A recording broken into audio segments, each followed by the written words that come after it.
Vale.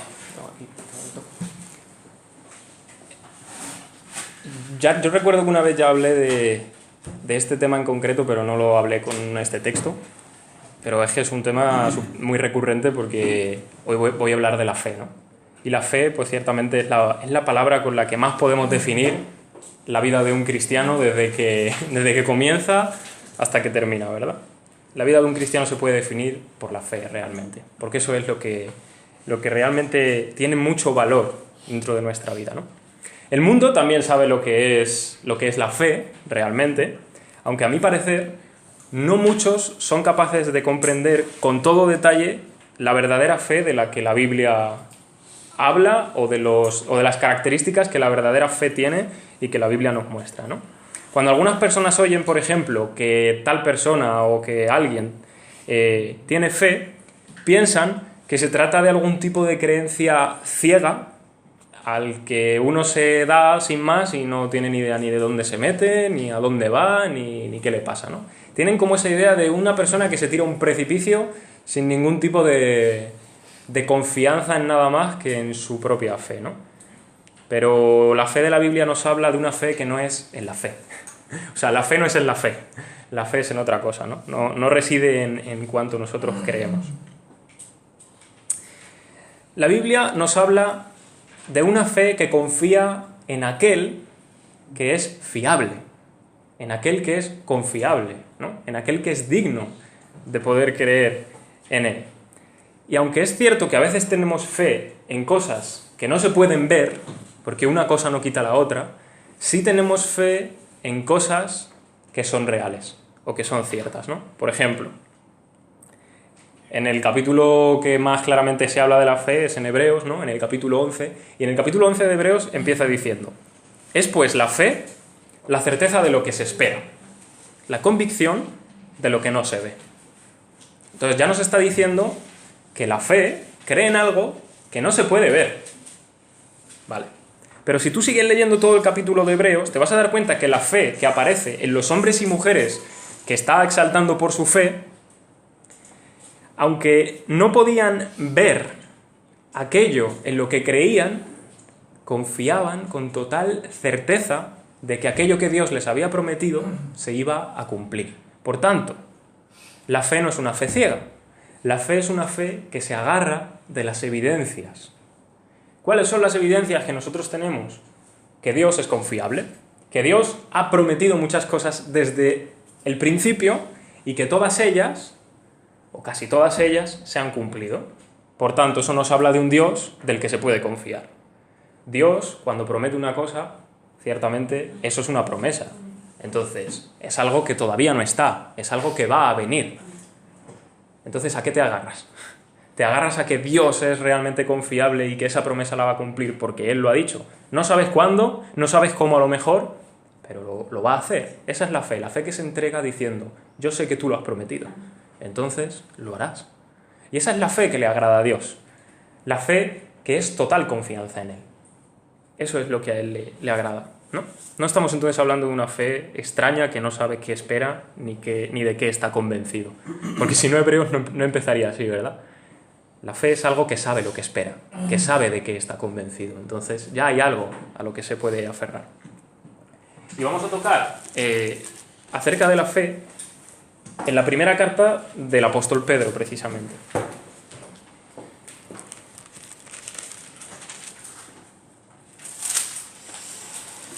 Y vamos a leer desde el capítulo 3 hasta el 12, más o menos, o así.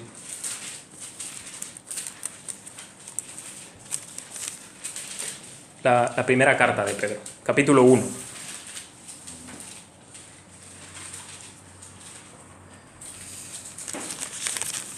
Y empieza así, en el versículo 13. Dice: bendito el Dios y Padre de nuestro Señor Jesucristo, que según su grande misericordia nos hizo renacer para una esperanza viva por la resurrección de Jesucristo de los muertos, para una herencia incorruptible, incontaminada e inmarcesible, reservada en los cielos para vosotros, que sois guardados por el poder de Dios mediante la fe, para alcanzar la salvación que está preparada para ser manifestada en el tiempo postrero. en lo cual vosotros os alegráis, aunque ahora, por un poco de tiempo, si es necesario, tengáis que ser afligidos en diversas pruebas, para que sometida a prueba vuestra fe, mucho más preciosa que el oro, el cual, aunque perecedero se prueba con fuego, sea hallada en alabanza, gloria y honra, cuando sea manifestado Jesucristo, a quien amáis sin haberle visto, en quien creyendo, aunque ahora no lo veáis, os alegráis con gozo inefable y glorioso, obteniendo el fin de vuestra fe, que es la salvación de vuestras almas. Los profetas que profetizaron de la gracia destinada a vosotros, inquirieron y diligentemente indagaron acerca de esta salvación, escudriñando qué persona y qué tiempo indicaba el Espíritu de Cristo que estaba en ellos, el cual anunciaba de antemano los sufrimientos de Cristo y las glorias que vendrían tras ellos. A estos se les reveló que no para sí mismos, sino para nosotros, administraban las cosas que ahora os son anunciadas por los que os han predicado el Evangelio por el Espíritu Santo enviado del cielo, cosas en las cuales anhelan mirar los ángeles. Si os fijáis, en el versículo 5, es el primer momento donde Pedro aquí menciona la fe en este texto, dice que sois guardados por el poder de Dios mediante la fe. Saltas un versículo, vas al 7 y vuelve a mencionar la fe, dice para que sometida a prueba vuestra fe, ¿no? Y luego saltas otro versículo, vas al 9 y está la tercera vez que él va a mencionar la fe en este texto, ¿no? Dice, obteniendo el fin de vuestra fe.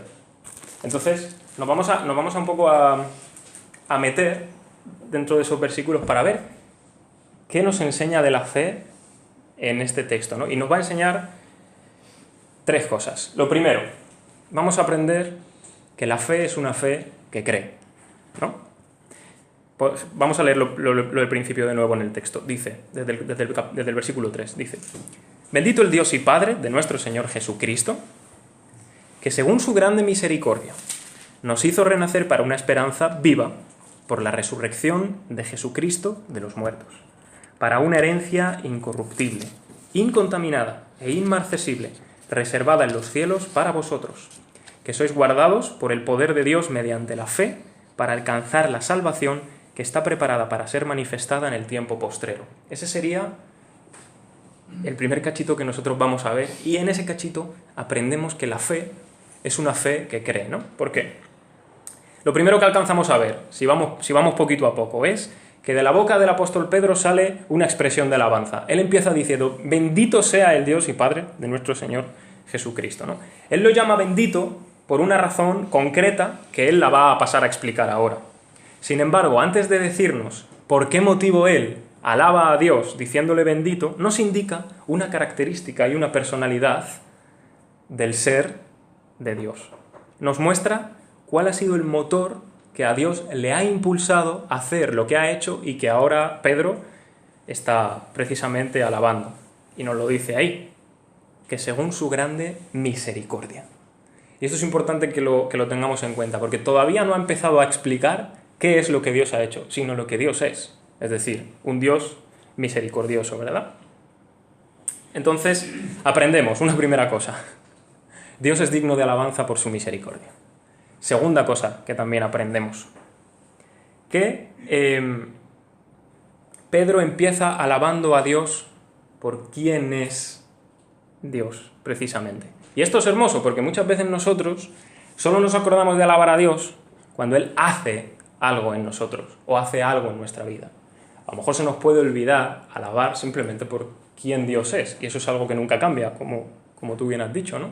Dios es eterno, Dios es siempre misericordioso, nunca cambia. Deberíamos alabarle por ese motivo, ¿no? Pero también tenemos que tener una idea bastante clara. No significa que porque alabemos a Dios por quién es Él, eso tiene prioridad o es superior a alabar a Dios por lo que Él hace. En la Biblia, precisamente, lo que Dios es y lo que Dios hace no está enfrentado nunca. De hecho, si podemos saber cómo Dios es por lo que Dios hace. Lo que yo quiero decir es que cuando sabemos claramente lo que Dios es, sería bueno que no solo alabemos a Dios por lo que Él hace, sino también por lo que Dios es, porque nos vincula a Él, nos lleva en relación con Él, ¿no? Y aquí Pedro está diciendo eso, bendito el Padre de nuestro Señor Jesucristo, porque según su gran misericordia. Y ahora sí que Él va va a empezar a decir qué es lo que Dios ha hecho para que él estalle en ese motivo de alabanza, ¿no? Entonces, ¿qué es lo que Dios ha hecho? Según el texto, Dios nos ha hecho renacer para una esperanza viva, es decir, que ahora somos seres llenos de una esperanza. Aunque no seamos cristianos, los seres humanos igualmente somos seres llenos de esperanzas. Siempre esperamos algo, siempre queremos algo, siempre deseamos algo. Da igual lo que sea, pero tenemos ciertas esperanzas. Siempre hay algo en el futuro que queremos que venga, ¿no? Y muchas veces a lo mejor esos deseos que nosotros tenemos pues no son malos en sí mismos. El problema es el de siempre. ¿Qué lugar ocupa ese deseo? Y sobre todo, cualquier tipo de esperanza que nosotros tengamos, al fin y al cabo no es comparada a la esperanza que Pedro está aquí mencionándonos en este texto. Pero por una cosa muy concreta. Porque la esperanza que Pedro está mencionando, dice, es una esperanza viva. Dice, nos hizo renacer para una esperanza viva. Entonces ya hay una diferencia, que nuestras esperanzas no son como esa esperanza que es viva. Son esperanzas normales. Pero con la muerte, ¿a dónde se van esas esperanzas? Sin embargo, cuando tenemos una esperanza viva, a la que la muerte no puede atacar ni vencer, es una cosa totalmente diferente, ¿no? Pero vamos a ir viendo un poquito más adelante. Entonces, según ha dicho lo que Dios ha hecho, ahora Pedro vuelve a decir por qué medio ha sido posible que nosotros hayamos nacido de nuevo a esa esperanza a la que él se está refiriendo. ¿Qué es lo que Dios ha hecho para que nosotros podamos renacer de nuevo según el texto? Dice, por la resurrección de Jesucristo de los muertos, ¿no? Entonces, precisamente ese es el contraste. Que hemos renacido a una esperanza viva por la resurrección de Jesucristo de los muertos. Por tanto, si a Jesús no le puede vencer la muerte, sino que Él la vence con más sentido todavía, esa esperanza es viva. Es una esperanza además viva no solo ahora, sino eterna, y cosa que vamos a ver un poquito más adelante, ¿no? Ahora Él nos dice cuál es esa esperanza, ¿no? Él va como poquito a poco. Bendito el Padre nuestro Señor Jesucristo, que según su gran misericordia nos hizo renacer para una esperanza viva por la resurrección de Jesucristo de los muertos. Y ahora Él va a decir cuál es esa esperanza. ¿Cuál es? O sea, ¿qué es esa esperanza? Dice, es una herencia. Es una herencia que vamos a recibir y que tiene las siguientes características. Primero, dice, es incorruptible. Esa palabra en el griego quiere decir algo que dura para siempre, algo que es indestructible, algo que es inmortal. Por tanto, primera cosa que tiene esa esperanza o esa herencia, que es lo mismo, es que no se destruye, es que es inmortal. Lo segundo que nos dice de esa herencia es que es incontaminada. En el griego esa palabra significa puro, limpio. Así que ya tenemos la segunda característica. Y la tercera dice inmarcesible. En el griego significa algo que no se marchita, algo que es permanente. Por tanto, ya sabemos tres características que definen esta herencia, ¿verdad? Primero, que dura para siempre. Segundo, que es pura, que es limpia. Y tercero, que no se puede ir nunca. Y a eso le añade además que dice reservada en el cielo para vosotros. Es decir, está guardada, está segura, está anclada, no hay nadie que se la pueda llevar, ¿no? Cuando tú reservas algo es tuyo ya. Pues en esta manera Él nos ha reservado esa herencia. Y si antes Él nos dice cómo llegamos a esa esperanza por lo que Él hizo en el pasado, es decir, la resurrección de Jesucristo de los muertos, ahora Pedro está explicando qué es lo que Dios está haciendo en el presente para que nosotros podamos llegar a esa esperanza. Dios está comprometido no solo con lo que Él ha hecho en el pasado, sino que Él está comprometido con que nosotros llegamos a la esperanza que Él nos ha puesto. ¿Y qué Él está haciendo en el presente? ¿O qué es lo que está dándonos de alguna forma para que nosotros podamos llegar? Dice, guardados por el poder de Dios mediante la fe. Ahí está la clave. ¿En qué está comprometido Dios para que nosotros alcancemos esa esperanza? En guardarnos por su poder. Pero resulta que ese poder creemos en él por medio de un instrumento, por medio de una herramienta que Dios usa, y eso es la fe. Es decir, Dios nos guarda por su poder, pero usa nuestra fe. ¿Tienes tu fe en el poder de Dios para tu herencia? ¿Tienes tu fe de que Dios realmente tiene reservada una vida eterna para ti? Ahí está la cosa. ¿Tú crees que Dios es poderoso para darte esa herencia final, esa salvación final? Entonces no es una fe que cree en sí misma, No es que yo creo en mi fe, es que creo en el poder de Dios, que es muy diferente. El Evangelio es el poder de Dios para salvación. A todo el que cree, al judío primeramente y también al griego. Eso es lo que nos dice Romanos, ese es el poder de Dios, el Evangelio. Quien cree en el Evangelio, quien cree en la buena noticia de Cristo y cree durante toda su vida, como tú me decías antes, ¿no? La perseverancia, es una persona que tiene una herencia reservada y guardada en el cielo, ¿no? Esa vida eterna. La fe, por tanto, es algo que tiene que descansar en un sitio o que tiene que ser colocada en un lugar, pero tienes que colocarla en el lugar correcto. Y Pedro nos está diciendo cuál es: el poder de Dios, el Evangelio, o en otras palabras, en Cristo. Cristo encarna el Evangelio. Cristo también es el poder de Dios para salvar a la humanidad, realmente, ¿no? Y esa herencia, esa salvación que Dios ha preparado, la va a manifestar en el último tiempo. Él la va a hacer clara, visible para nosotros. Nosotros nos tenemos que mantener con fe, esa confianza en Él. Por eso digo que Pedro lo primero que nos enseña es que la fe cree. Si la fe no cree, entonces todo lo demás no tiene sentido. Por tanto, la fe cree. Y cree en su promesa, cree en su poder. Tampoco vale eso de yo tengo fe en tal cosa, pero no está en la Biblia. O tengo fe en que Dios va a hacer esto, pero no es una promesa. En lo que tenemos fe es en lo que Él ha prometido. Porque ahí es donde realmente Dios ha puesto su sello, ha puesto su nombre. Esto yo lo hago. Eso es una cosa distinta, ¿verdad? Entonces, si uno quiere ser salvo, lo único que tiene que hacer es descansar con la fe en su poder, en el Evangelio. Ahora bien, la fe también es probada.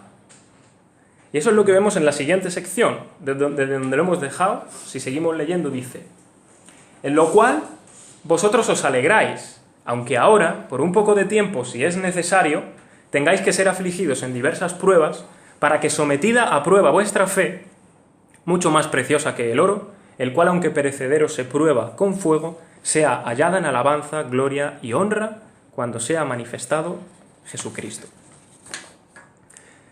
La expresión que hemos visto de alabanza a Dios por lo que Él ha hecho, por lo que Él es, no se origina como una especie de ritual, como una especie de formalismo que es que tengo que hacer, sin más, sino que salta de un corazón que está alegre por lo que Dios ha hecho, por lo que Dios realmente ha venido a hacer, ¿no? Por lo que está obrando. Y eso es lo que está diciendo Pedro, en lo cual vosotros ahora os alegráis. En esa herencia que estáis esperando, en eso es en lo que os alegráis. En que Dios la ha hecho posible por medio de Jesucristo, por medio de su poder la está haciendo posible. En eso es en lo que estáis alegres. Por tanto, cuando yo bendigo a Dios, cuando yo le alabo, es porque sale de mi corazón la alegría de lo que Él ha hecho. No es un formalismo, no es un ritual, no vengo aquí y tengo que adorarle porque es la iglesia. No, es que me alegro en lo que Él ha hecho, en lo que Él está haciendo, ¿no? Es lo que nos está enseñando. Ahora bien, esto, lo que Dios ha hecho y a lo cual Él nos pide fe, no implica que no existan dificultades ni problemas. Y es lo que Pedro va a estar diciendo aquí, ¿no? Es decir, tener fe en Dios no nos exime de las dificultades, no nos exime de los problemas, ¿no? De hecho, parece que todavía nos sumerge más en ciertos problemas cuando ya no somos como el mundo, ¿no? Pero fíjate, si ya para cualquier persona, sea cristiana o no, le sobrevienen dificultades y sí o sí, tanto nosotros como ellos, las tienen que asumir, el cristiano se le añade que tiene que sufrir ciertas pruebas que solo le vienen por el hecho de ser cristiano. Y eso es así, solo porque seas cristiano. Se te añaden problemas. Por eso te digo, a veces parece que te sumerges más en las dificultades o en los problemas, ¿no? Aquí en concreto, Pedro se está refiriendo a un problema y una aflicción muy concreta. En el momento en el que Pedro está escribiendo esta carta, estamos en el contexto de Nerón, que había hecho arder Roma, porque se le había ido la cabeza. Y claro, pues la gente, la población estaba hostil, estaba enfadada. ¿Y qué hace Nerón? Han sido los cristianos. Entonces desvía un poco la hostilidad, desvía un poco el enfado, ¿no? Y entonces van a por los cristianos. Pedro les está diciendo, ahí está la prueba. Están yendo a por vosotros por este motivo. Pero esto es lo que tiene la fe. Que si es necesario, va a tener que ser probada, ¿no? Y si os fijáis, Pedro dice, si es necesario. Si es necesario, será puesta a prueba. Eso no quiere decir, eso nos quiere decir entonces que Dios no está jugando con nuestra fe malévolamente, ni tiránicamente, como si le gustara que siempre seamos probados.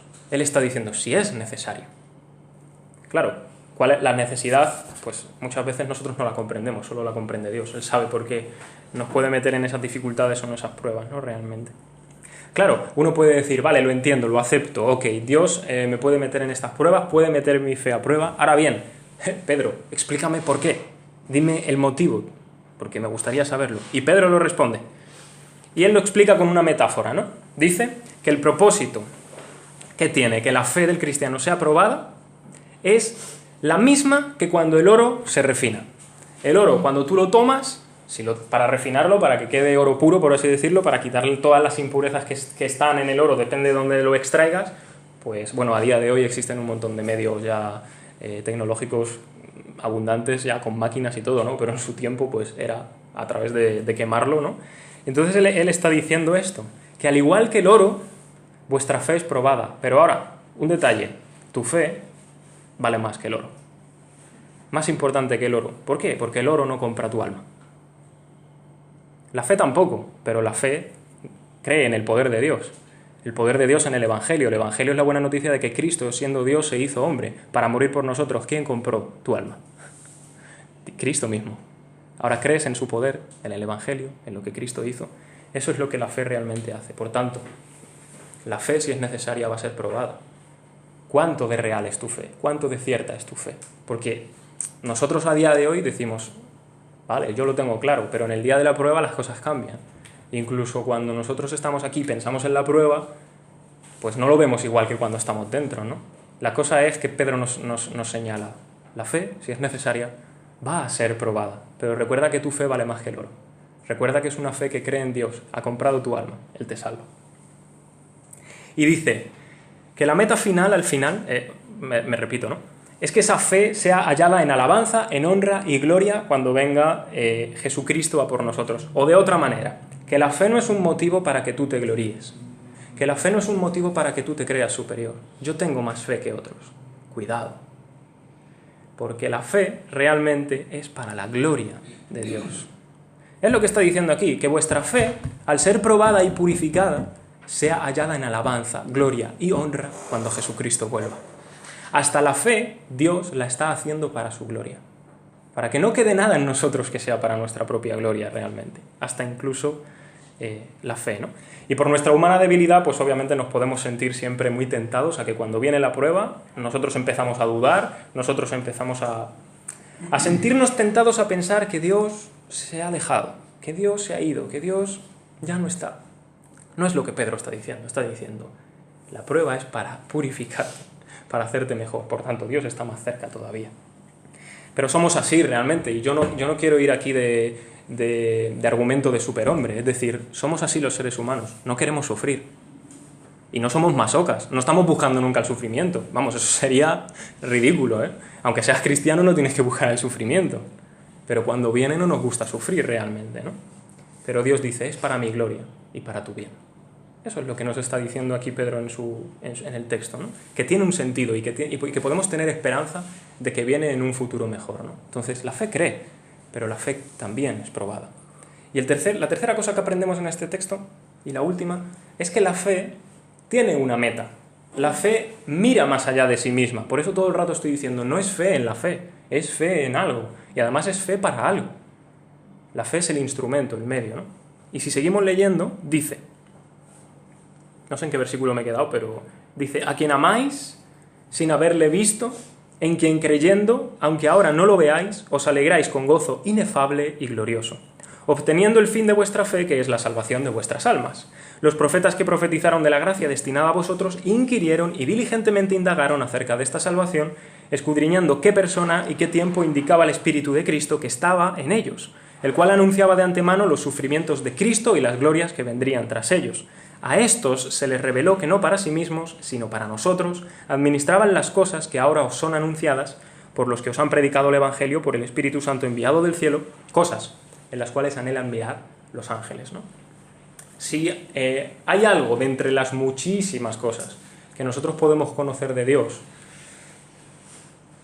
dentro de la Biblia, y quiero ser fiel también a lo que un poco también Pedro decía, Podemos saber muchas cosas de Dios, pero no lo podemos saber todo realmente. Podemos saber algunas cosas de Dios, ¿no? Porque conocer a Dios entero es imposible realmente, ¿no? Tendríamos que ser igual de eternos realmente. Pero si algo podemos saber de Dios, también con certeza, es que Dios jamás hace algo que no tenga propósito. O sea, Dios siempre hace algo para algo. Todo tiene un sentido, todo tiene un propósito. No lo hace las cosas por hacer sin más y se quedan vacías y sin nada, ¿no? Y mucho más lo es con la fe que Él provoca en nosotros. Pedro dice que nuestra fe será para la gloria de Dios cuando Jesucristo vuelva, y que a ese mismo Jesús es al que a nosotros amamos, aunque no le vemos. Ahí vuelvo otra vez a lo que estaba diciendo al principio. ¿Vosotros habéis visto a Cristo alguna vez? No le hemos visto, y sin embargo le amamos. No le hemos visto y sin embargo creemos en Él. Hay evidencias de Él, de lo que Él hizo, de lo que Él ha hecho, de quién es. Nosotros creemos en esas cosas. Nos agarramos a esas evidencias porque son fiables, porque no son una locura. Yo no he visto jamás a Cristo en mi vida, pero sé que es verdad. Lo sé. Y no es arrogancia, es que realmente hay evidencia. No me estoy lanzando ciegamente a un pozo en el que no sé qué hay. Sé que está Cristo. La fe se lanza porque sabe que está Cristo. No porque piensa que está, no, porque sabe que está. Por eso se lanza, en la confianza de que Cristo te recoge. Y esto es real para los cristianos a los que Pedro se dirigía, al igual que para nosotros. No le hemos visto, pero le amamos, creemos en Él, ¿no? Como digo. Y eso nos provoca un gozo en nosotros que no lo podemos decir con palabras. Podemos expresarlo un poco, pero es que va más allá incluso de las palabras, ¿no? Es algo que es muy superior. ¿Y cuál es el fin? ¿Cuál es el objetivo de esa fe que yo tengo en Él? Lo dice Pedro, la salvación de vuestras almas. Hemos empezado al principio diciéndolo, ¿verdad? La fe que cree. Ahora vemos el propósito. La fe que cree es para que te salves. Para que salves tu alma, para que salves tu vida. Otra vez lo repito, no porque la fe sea una obra que yo hago, con la cual me alcanzo un mérito. Porque la fe es lo que cree en el poder. Vuelvo a lo mismo, lo repito. No es una obra para nuestra salvación. Y todo lo que hemos estado viendo en este texto acerca de la fe, pues solo tiene sentido, obviamente, si creemos en aquel que ha hecho posible la salvación de nuestras almas, ¿verdad? Los profetas antiguos, dice Pedro, buscaban, indagaban, escudriñaban. ¡Qué persona! Ellos tenían el Espíritu de Cristo y estaban diciendo, ¿qué persona es? ¿Qué persona nos indica el Espíritu? ¿Qué tiempo nos indica el Espíritu? Ellos estaban conscientes de eso, lo sabían, no es algo nuevo. Dios ya lo estaba anunciando por medio de los profetas y lo anunció de esa forma por ellos, ¿verdad? Y ellos supieron tanto el sufrimiento de Jesús como la gloria que vendría tras ellos. Cosa que, por cierto, ahora que lo pienso, es un poco también una manera de decirle a los cristianos, vosotros también. Los sufrimientos de ahora, la gloria que vendrán después de ellos. Al fin y al cabo, lo mismo que pasa con Cristo pasa con los suyos realmente, ¿no? Entonces, este evangelio del Salvador, de Jesús, no es algo que se haya inventado ahora, no es algo que se inventaron los apóstoles, ya estaba. Los profetas ya lo habían anunciado, solo que ahora los apóstoles tenían el Espíritu Santo enviado del cielo y empezaron a proclamar ese evangelio. Te digo una cosa, tú y yo también tenemos ese Espíritu Santo enviado del cielo. Tú y yo también tenemos que testificar de ese evangelio del Salvador, que no es un invento de hoy, ni es un invento de la Iglesia de hace 2000 años, como muchos dicen. No, es que la Iglesia se inventó la vida de Jesús. No, eso viene de mucho atrás. Esas son las evidencias confiables, que los profetas lo dijeron antes de que pasara, y pasó. A eso me refiero, verdaderamente. Entonces, nosotros tenemos que predicar ese evangelio y nosotros tenemos que creer en él, en el evangelio. Porque Jesucristo al final vino al mundo para satisfacer esa justicia divina que nosotros no podíamos satisfacer. Jesucristo vino al mundo para vivir una vida que nosotros no podíamos vivir, para sufrir el castigo que nosotros teníamos que haber sufrido, para pagar por nuestros propios pecados. Es que va mucho más allá de simplemente una tontería. Es esa fe en Él, en ese poder realmente, ¿no? Para que ahora nosotros obtengamos su justicia, para que ahora nosotros seamos limpios delante de Dios. Esa es la verdadera fe de la que habla la Biblia y la fe de la que Pedro está hablando. La fe que cree, la fe que tiene que ser probada, pero la fe también que tiene una meta, y esa es la salvación de nuestras almas. Vamos a orar.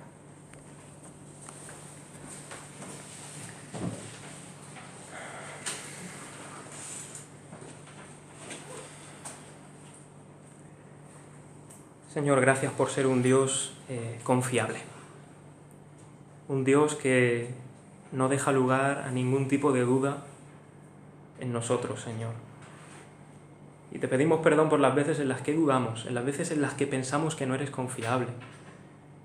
Te pedimos perdón porque cedemos ante la tentación en la que cayeron nuestros primeros padres, Señor.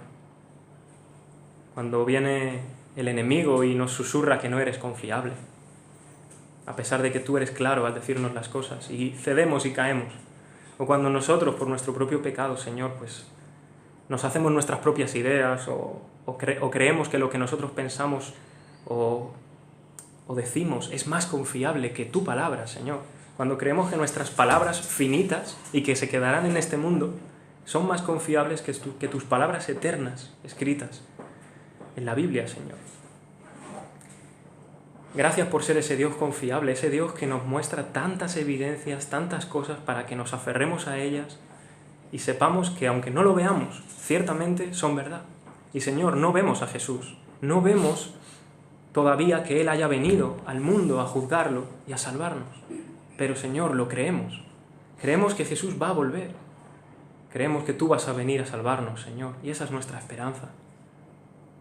Si te podamos pedir, Señor, intentando ser equilibrados o justos, por un lado te pedimos, Señor, que vengas lo antes posible, y por otro lado también que des tiempo para que las personas puedan arrepentirse.